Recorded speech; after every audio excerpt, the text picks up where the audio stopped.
Mhm. Hello and welcome, everybody, to another episode of Books and Bytes. Today, we're going to be tackling a real uh, heavyweight in economic theory, Oh, yeah. Ludwig von Mises' Socialism, Yeah. and Economic and Sociological Analysis. Mm. So get ready for a deep dive because we're about to unpack some seriously complex ideas about socialism and its viability as an economic system. And believe me, Mises does not hold back. Published in 1922, this book is like a point-by-point critique of socialist theory, examining everything from its fundamental principles to its potential consequences. Yes, so not exactly light reading, but hey, that's why we're here. We're going to break down the main themes of the book, starting with Mises' very precise definition of socialist. Then we'll dig into his argument that rational economic calculation is actually impossible under a socialist system. Mm. And finally, we'll explore his broader concerns about the impact of socialism on individual freedom and societal progress. And if we really want to grasp the heart of Mises' argument, we need to understand just how meticulously he builds his case. He begins by defining socialism, and not just as, increased social welfare programs or even government intervention in the market, but as the complete transfer of the means of production factories, land, resources, everything from private hands to the state. Okay, so that's a critical distinction right there, Yeah. because it sets the stage for his central argument, this idea of the calculation problem, as it's become known. Mm. It's this idea that without a free market to generate prices, based on supply and demand, a socialist economy simply wouldn't have the information it needs to function effectively. It'd be like trying to navigate a maze in complete darkness. Imagine for a second you're a central planner in a socialist economy, right? Yeah. You're responsible for deciding how many shoes to produce, how much bread to bake, how many houses to build. But without market prices to signal consumer demand and the relative scarcity of resources, how do you make those decisions? Right. You'd be stumbling around blindly, right? Exactly. And that's precisely Mises' point. He argues that socialist economies would inevitably face shortages, surpluses, and this massive misallocation of resources because they lack that vital information that those market prices provide. Exactly. He argues that every attempt to artificially fix prices or to centrally plan production will inevitably have these unintended consequences that just ripple throughout the entire economy. Like squeezing a balloon in one place, it just can pop up somewhere else. Yeah. He uses some pretty vivid examples in the book to kind of illustrate this. What was one of the examples that really stuck with you? Well, one that I found particularly compelling was his discussion of how a socialist system would really struggle to just determine the appropriate amount of iron to allocate to different industries. Hmm. So should it be used to build bridges, houses, or tractors? Without a market mechanism to signal the relative value of these different uses, Mises argues that planners would be forced to rely on, well, basically guesswork or just arbitrary quotas, leading to massive inefficiencies and potentially even disastrous outcomes. Yeah, it's fascinating how he connects these what seem like abstract economic concepts to real world implications. It's not just about the numbers on a spreadsheet. It's about the concrete impact on people's lives, Yeah. The availability of essential goods, the functioning of society as a whole. And that's precisely why Mises believed so passionately in, the power of free markets. Yeah. He saw them maybe not as perfect systems, but as the least imperfect mechanisms for coordinating economic activity and allocating resources in a way that, while not always equitable, is at least efficient and responsive to the needs of, Yeah. society. So it's almost as though he's saying that the market, with all its flaws, is still a better alternative to the chaos and inefficiency that he believed would inevitably result from a centrally planned economy. But it wasn't just the economics of socialism that concerned him. Mises was equally critical of the ethical arguments that were often used to justify socialist policies.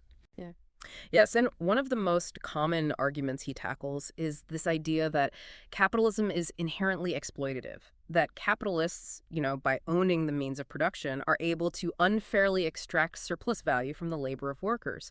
It's an argument that's been around for centuries, and Mises tackles it head on. Yeah, and this is where his deep dive into value theory gets really interesting, because he dismantles this idea that labor is the sole source of value, right?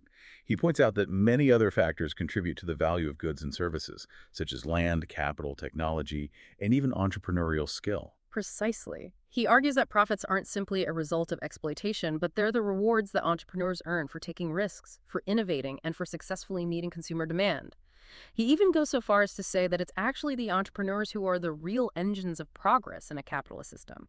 They're the ones who are constantly seeking out new ways to satisfy consumer needs, to improve efficiency, and to create new products and services.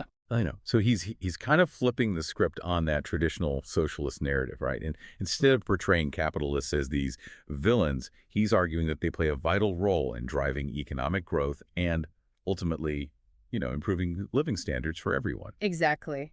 And he goes on to argue that in a free market, wages aren't determined by some, arbitrary decree, but by the marginal productivity of labor. In other words, you're paid based on the value that you create for the employer. It's a bit like that old saying, you get what you pay for, right? Mhm.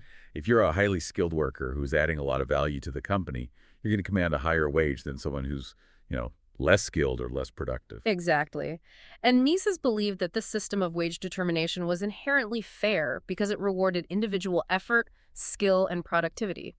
He argued that socialist attempts to equalize outcomes would not only stifle economic growth, but would also create a system where individual merit and hard work were no longer incentivized. Hmm. So he's making a case for a system that rewards individual initiative, right? And allows for, different outcomes based on effort and ability, even if it means accepting a certain degree of inequality. Yes. And this is where we start to see the broader philosophical underpinnings of Mises' critique. It's not just about numbers and economic efficiency. It's about his deep belief in individual liberty and the importance of personal responsibility. Yeah, it sounds like he's laying the groundwork for a broader critique of socialism's impact on individual freedom, and we'll dive deeper into that in our next installment of Books and Bytes. Picking up right where we left off, you're right to highlight individual freedom, because for Mises, that wasn't some secondary concern. It was really central to his whole critique of socialism. Because a system that controls the economy by its very nature ends up controlling the individual. Precisely. Mises really believed that economic freedom and individual liberty are two sides of the same coin. When the state controls the means of production, it doesn't just dictate, what gets produced and how it's distributed. It starts to dictate the choices, the opportunities, even the destinies of individuals. Yeah, and that's where things start to get a little scary, frankly. He even draws parallels to, like, serfdom in the book, doesn't he? He does.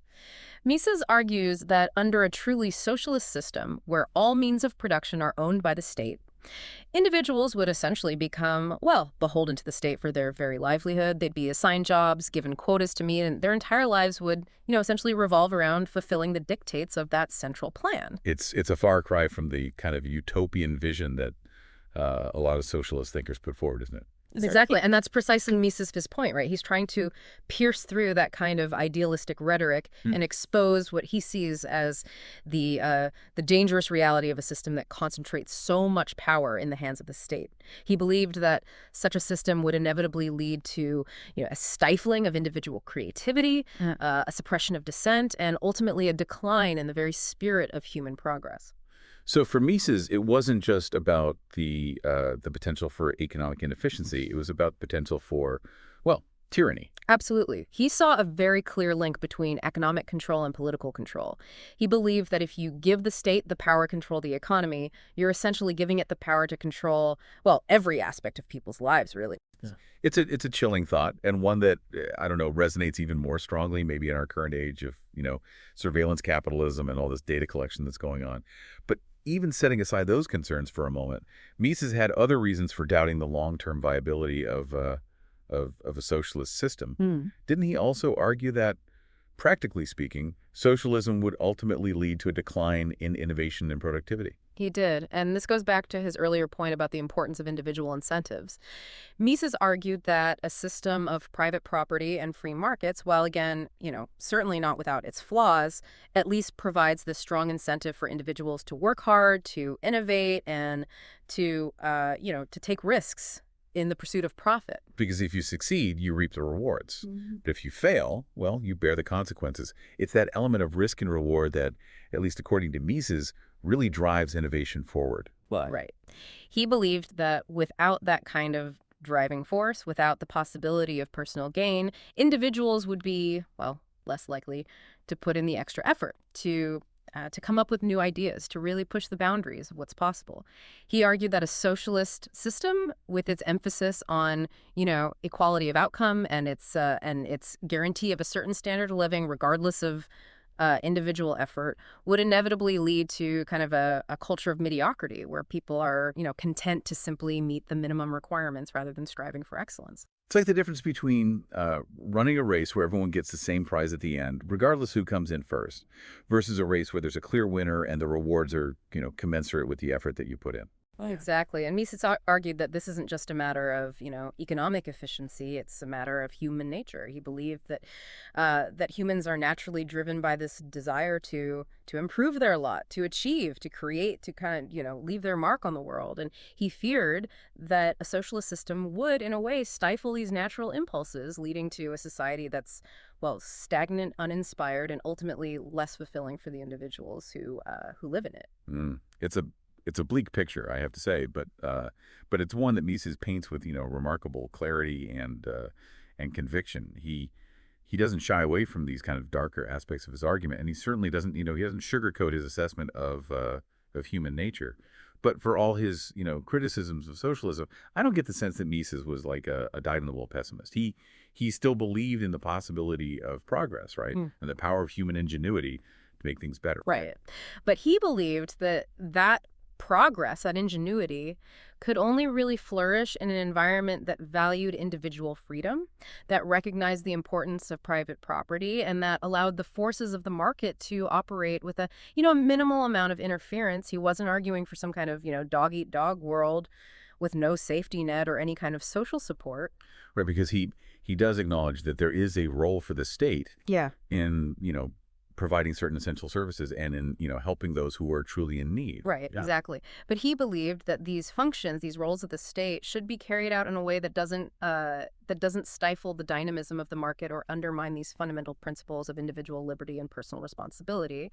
For Mises, the ultimate goal was to create a society where individuals were free to pursue their own goals, to take risks, to succeed or to fail based on their own merits, and in doing so, to kind of contribute to the overall progress and prosperity of society as a whole. It's a vision that's it's both inspiring and, I think, challenging, and it's one that continues to spark debate and discussion. Even a century after it was first articulated. And speaking of sparking debate, Mises doesn't just critique socialist economic theory in this book. He also takes aim at some of the underlying, I guess you could say, assumptions and intellectual currents that he believed contributed to the rise of socialism in the first place. Oh, absolutely. That's one of the most fascinating aspects of his analysis, really. So we were talking about those intellectual currents that Mises felt had really contributed to the rise of socialist ideology in the first place. And it sounds like for him, this wasn't just, an economic debate. No, not at all. Remember, Mises was a big believer in the power of ideas. He really thought that ideas shape history.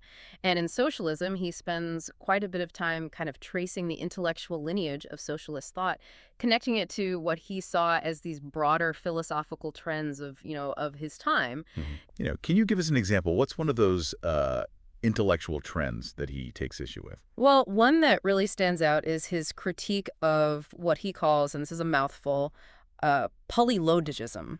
Polylogism? Yeah, it's a bit of a tongue twister. But basically, it's the idea that different groups of people, whether it's based on class, race, or social status, have different ways of thinking, different ways of reasoning. So instead of like a universal logic, there are multiple logics based on your social position. Exactly. And Mises saw this as a really dangerous idea because, in his view, it undermines the very possibility of rational discourse, of rational debate. He's essentially saying that, if there's no shared understanding of what logic is, of what reason is, then how can we ever hope to resolve our disagreements peacefully and productively? Right. If everyone's arguing from a different set of assumptions using different standards of logic, then it's just a shouting match, not a dialogue. Exactly. And he saw this kind of relativistic thinking as being really prevalent in socialist circles, and he believed it was leading to these flawed conclusions about the nature of economics, about justice, about the proper role of the state. So he's making a case for like a universal standard of reason, a shared understanding of logic and evidence as the foundation for any meaningful discussion about how society should be organized. That's right. And it really gets to the heart of, his belief in the power of ideas. He didn't think socialism would be defeated simply by pointing out its economic flaws. He really believed it was necessary to engage with those underlying ideas, to expose the flaws in the logic, and to kind of offer a more compelling vision for a free and prosperous society. It's a tall order, but, Yeah. Mises clearly believed it was a fight worth having. Yeah. And his book, Socialism, was, well, it was his weapon in that fight. It's a weapon that's still sharp today. Even if you disagree with his conclusions, even if you find some of his views outdated or overly harsh, there's no denying the intellectual power of this book and the sheer scope of his analysis. It's a book that really, even if you disagree with him, it forces you to confront these fundamental questions about the role of the state, about the nature of individual freedom, about the possibilities and limits of human reason. It's a true deep dive, and it's definitely left me with a lot to think about. So as we wrap up this episode of Books and Bytes, I want to encourage all of our listeners to check out Socialism, an economic and sociological analysis for yourself. So as we wrap up this episode of Books and Bytes, I want to encourage all of our listeners to check out Socialism. It's a challenging read at times, but it's one that it really rewards careful study and critical engagement. And remember, the best deep dives often lead to more questions than answers. So keep those questions coming, keep exploring these ideas, and, most importantly, keep the conversation going. Yeah, that's great advice as always. Thanks for joining us on this journey into the mind of Ludwig von Mises. And till next time, happy reading.